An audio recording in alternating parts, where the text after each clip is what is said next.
Salam rahayu-rahayu buat saudaraku sekalian yang ada di mana saja.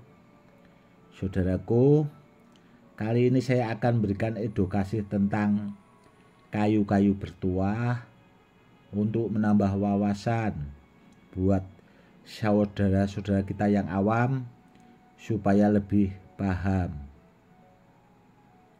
Kayu bertuah itu banyak jenisnya, saudaraku. Ada juga kayu setigi, itu kayu bertuah, kayu galih asem, kayu nogosari, dan seperti ini kalau kayu nogosari, saudaraku. Ada juga kayu kalimosodo, kayu dewondaru, dan masih banyak lagi jenisnya. Untuk mengetahui kayu yang bertuah, contoh saudaraku ya, ini kayu nogosari. Itu dari seratnya saudaraku kita bisa melihat seperti ini. Kita bisa mempelajari dari seratnya saudaraku. Karena apa? Karena setiap kayu itu beda-beda seratnya. Contoh ini saudaraku, kayu nogosari itu beda seratnya. Sama kayu setigi itu beda. Setigi dan galih asem itu juga beda saudaraku seratnya. Itu yang harus dipahami saudaraku ya.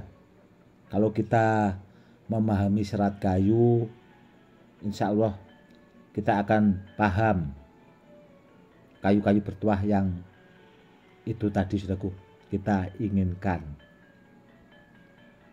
Dan kalau kayu nogosari seperti ini saudaraku ya, itu kebetulan saya punya sahabat di Jawa Timur saudaraku, di daerah Jember. Beliau itu seorang pengrajin tasbih dan dia juga memahami kayu-kayu bertuah saudaraku. Beliau itu memang di bidangnya. Dan kalau kayu nogosari seperti ini itu kalau di Jawa Timur saudaraku ya, biasanya itu tumbuhnya itu adanya itu di makam-makam kuno saudaraku. Karena beliau juga kalau beli kayunya seperti itu biasanya kan dilelang kepala desa atau sarekat desa situlah biasanya. Itu beliau biasanya sering membeli seperti itu. Jadi kayunya juga tumbuhnya tidak di sembarang tempat saudaraku. Dan sekaligus saudaraku ya, menjawab pertanyaan saudara kita itu, ada yang komen di channel Empu Pakuwojo, itu channel YouTube saya juga saudaraku. Itu kemarin tanya tentang kayu kalimosodo. Apakah kayu kalimosodo itu tenggelam di air? Saya jawab tidak saudaraku, karena memang kayunya itu tidak tenggelam di air. Dan orangnya tanya lagi, kalau galihnya apakah tenggelam di air? Terus saya jawab lagi saudaraku, saya bilang tidak. Dan orangnya sepertinya itu kurang puas bahasanya dengan jawaban saya. Karena orangnya itu berpikirnya kalau galih itu kan lebih berat saudaraku. Itu menurut wawasan orang itu tadi yang tanya. Dan menurut hukum alam, menurut orang itu tadi, biasanya kalau galih kayu itu tenggelam di air. Sebenarnya tidak juga saudaraku, meskipun itu mau hukum alam dan sebagainya. Karena apa? Karena kayu galih asem sendiri saudaraku ya, galihnya, yang galih itu, galih asem itu ada yang warnanya coklat, ada juga yang warnanya coklat kehitam-hitaman. Itu memang kalau yang hitam saudaraku ya, coklat kehitam-hitaman, biasanya memang tenggelam di air. Namun kalau yang warna coklat itu ada juga yang tidak tenggelam saudaraku. Jadi semoga saudaraku yang tanya di channel Empu Pakuwojo paham. Tidak semua galih itu tenggelam di air, meskipun itu mau dihukum alam dan sebagainya. Karena apa? Karena sebenarnya kalau kita memahami, kita terjun langsung, saudaraku ya, contohnya terjun langsung itu kan kita ke tempat lokasi, contoh kayu Kalimosodo itu kan kalau di daerah Jawa Tengah, saudaraku ya, itu adanya di Sunan Nyamlungan, saudaraku, itu di Karimun Jawa.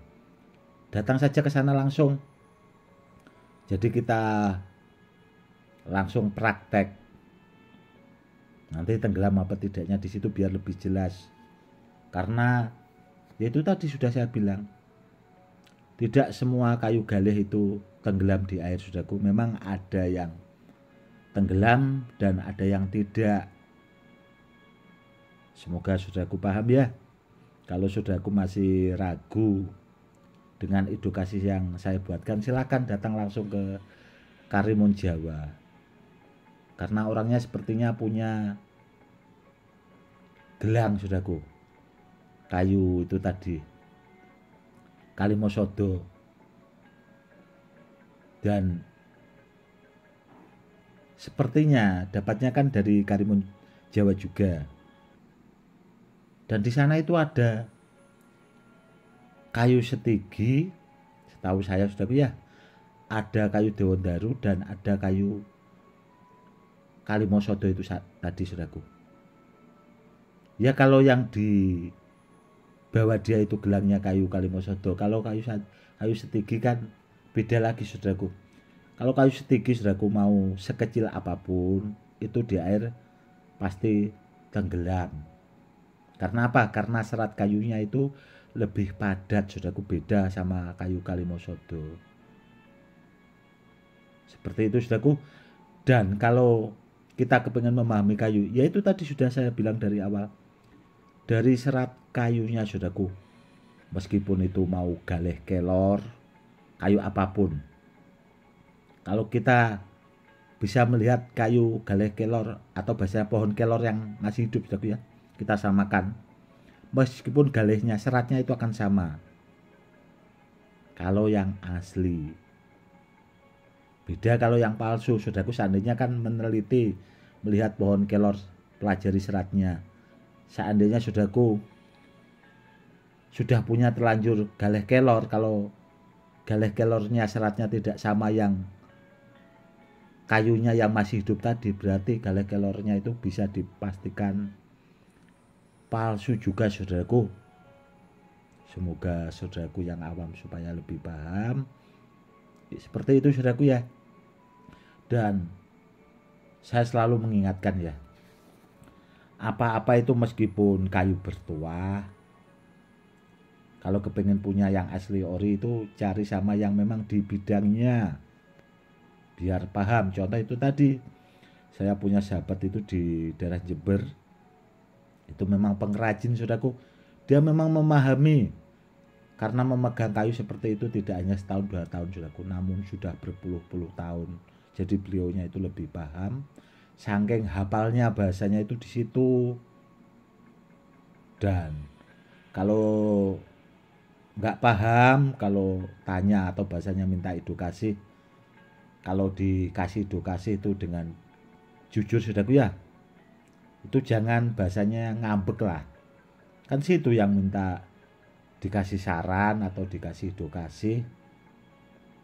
Kalau saya pribadi, saudaraku ya, terus terang itu mengatakan kalau iya ya iya, kalau tidak ya tidak. Dan saya membuatkan edukasi itu juga memang tidak hanya sekedar membuatkan edukasi, saudaraku, namun berdasarkan kenyataan pengalaman yang pernah saya pelajari. Jadi tidak asal bicara, itu tidak, saudaraku. Itu ada ilmunya, saudaraku. Dan nanti kan pasti tanya ilmunya apa, ya ilmunya itu tadi kita praktek langsung. Seperti itu. Oke, saudaraku, mungkin cukup sekian dulu ya edukasinya itu tadi. Mau apapun medianya, contoh kayu bertuah, itu tadi cari sama yang ahlinya, sama yang pakarnya. Benda bertuah juga seperti itu, saudaraku.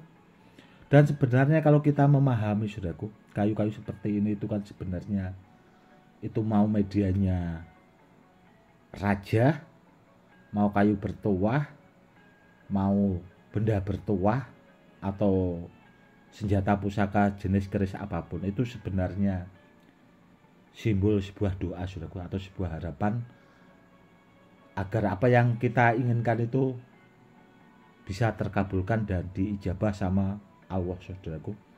Itu buat sarana atau buat media, intinya buat kebaikan manusia itu sendiri. Semoga saudaraku paham.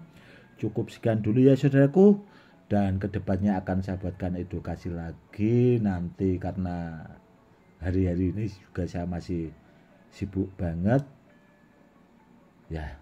Dan kebetulan tadi saudaraku ya, itu ada sahabat saya, sahabat lama itu sudah ada 10 tahun yang lalu, itu baru tadi saudaraku ke gubuk saya atau ke rumah saya, dan beliaunya tadi ya membahas tentang benda-benda bertuah, kayu-kayu bertuah, karena beliaunya juga memang di bidang itu juga. Dan tadi juga mau nawari, Gus berangkat umroh sama saya, dan saya bilang insya Allah seperti itu. Oke saudaraku, cukup sekian dulu ya edukasinya, cukup sekian dulu.